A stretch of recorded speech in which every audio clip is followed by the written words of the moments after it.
Quand la saison sombre s'installe, quelque chose se réveille. Une part souvent oubliée, silencieuse, mais bien vivante en nous. Celle qui conserve tout ce que tu as refusé de voir, tout ce que tu as refoulé, tout ce que tu as rejeté.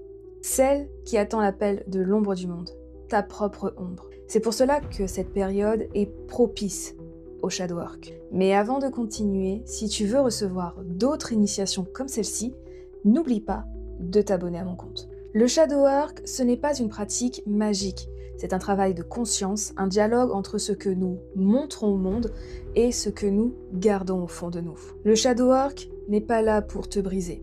Il est là pour t'apprendre à t'écouter vraiment, à accueillir ce que tu rejettes, à rencontrer qui tu es dans ton intégrité. Mais si tu veux mieux connaître son rôle, je t'invite à aller voir ma vidéo YouTube sur la saison sombre, car j'y introduis les bases du shadow work. N'importe qui peut faire du shadow work, seul ou accompagné, avec l'aide de l'invisible, d'une divinité, ou tout simplement en présence de soi-même. Mais laisse-moi te donner un conseil de sorcière nordique pour le débuter en toute simplicité. Avant d'aller fouiller dans ton passé, tes blessures ou les profondeurs de ton ombre, commence par l'instant présent. Observe ce qui te déclenche aujourd'hui.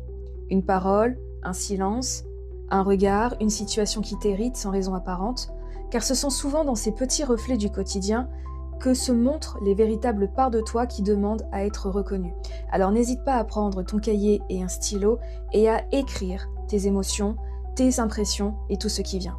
Et si tu veux aller plus loin dans ta pratique du shadow work, il est justement le sujet de ma vidéo de la semaine sur Sanctuaire, mon Patreon. Là-bas, je te guide pas à pas pour débuter ce travail intérieur en conscience avec les divinités nordiques, mais aussi au travers d'exercices concrets. Parce qu'en vérité, travailler avec ton ombre, c'est simplement apprendre à marcher avec toutes les parts de ton être, en toute unicité, authenticité et intégrité.